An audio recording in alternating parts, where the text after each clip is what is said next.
নমস্কাৰ বন্ধুসকল স্বাগতম জনাইছো এটা নতুন ভিডিঅ'লে আৰু আজিৰ ভিডিঅ'ত আমি কথা পাতিম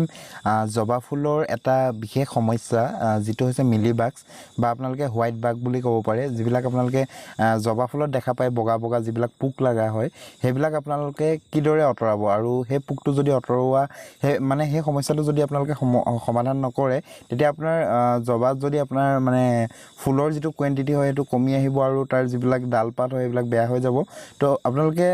যদি নিজৰ হিবিস্কাছখিনি ভালদৰে ফুলাব বিচাৰে আৰু অধিক ফুল পাব বিচাৰে আৰু গছজোপা হেলদি ৰাখিব বিচাৰে তেতিয়াহলে আজিৰ ভিডিঅ'টো আপোনালোকে সম্পূৰ্ণকৈ চাব আৰু আজিৰ ভিডিঅ'ত মই আপোনালোকক এই মিলিবাক্সৰ পৰা হাত সাৰিবলৈ কি কৰিব লাগিব তাৰ দুটামান সমাধান দিম আপোনালোকক আৰু হেগিটা কৰিলে আপোনালোকে 100% মানে মিলিবাক্সৰ যেটো প্ৰবলেম হয় হেতুৰ পৰা আপোনালোকে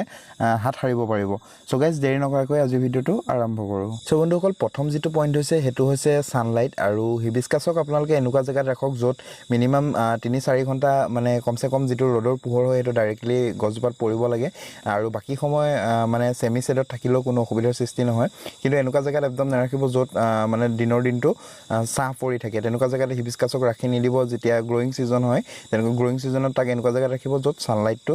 মানে কমসে কম 3-4 ঘণ্টা গছজোপাত ডাইৰেক্টলি পৰে আৰু বাকি দিনৰ দিনটো সেমি শেড মানে গছজোপাত পৰি থাকে সো গাইস যেটো প্ৰথম পইণ্ট হয় এটো আপোনালোকে বহুত ইম্পৰ্টেন্ট গছজোপাক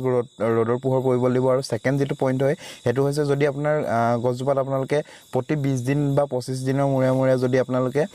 নিম অইলৰ স্প্ৰে কৰি থাকে তেতিয়াহলে এই মিলিবাগছৰ যেটো সমস্যা এটো আপোনালোকে দেখা নাপায় আৰু যদি আপোনাৰ হিবিস্কাছ জোপাত আপোনালোকে মিলিবাগছ অলৰেডি দেখা পাইছে বগা বগা এই ধৰণে কিছুমান পোক লাগি গৈছে তেতিয়াহলে তাক আপোনালোকে প্ৰথম কিদৰে অতৰাব মই কৈ দিছো আপোনালোকে যদি মটৰৰ পাইপ আছে পাইপৰ যেটো পানীৰ স্প্ৰে পানীৰ যেটো ফোৰ্স হয় হে ফোৰ্সটো থ্ৰুৰেদি আপোনালোকে তাক অতৰাব পাৰে খুব জোৰত আপোনালোকে পানী স্প্ৰে কৰিব লাগিব তেতিয়া যিবিলাক ইয়াত মিলিবাগছ লাগি থাকে হেবিলাক আতৰি যাব আৰু যদি বহুত বেছি পৰিমাণে লাগি আছে তেতিয়াহলে আপোনালোকে হে ডালটো কাটি অতৰাই দিব পাৰে যদি অধিক সংখ্যক লাগি আছে যেটো অতৰোৱা সম্ভৱ নহয় তেতিয়াহলে হে ডালটোৱে আপোনালোকে কাটি অতৰাই দিব পাৰে আৰু যদি আপোনালোকে অলপ চলপ লগা দেখা পাওঁতে যদি আপোনালোকে পানীৰ যেটো স্প্ৰে হয় হেতু যদি কৰি পেলাই তাক সাফা কৰি লয় এদৰে ঠিক আপোনালোকে সাফা কৰি ল'ব পাৰে তাৰ পিছত আপোনালোকে তাক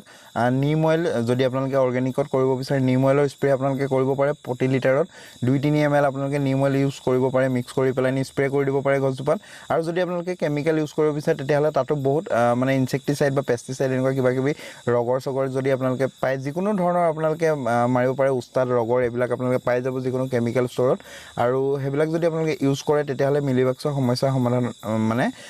যেটো সমস্যা হেতু সমাধান হৈ যাব নেক্সট যেটো পইণ্ট হল হেতু হৈছে গাইস ওয়াটাৰিংৰ ওপৰতো আপোনালোকে গুৰুত্ব দিব হিবিস্কাছৰ যেটো গ্ৰোইং সিজন হয় হেতু গ্ৰোইং সিজনত তাৰ যেটো সইল হয় সইলটোক আপোনালোকে একদম ড্ৰাই হৈ থাকিব নিদিব যদি বহুত বেছি শুকাই যায় তেতিয়াহলে তাতো মিলিবাগছে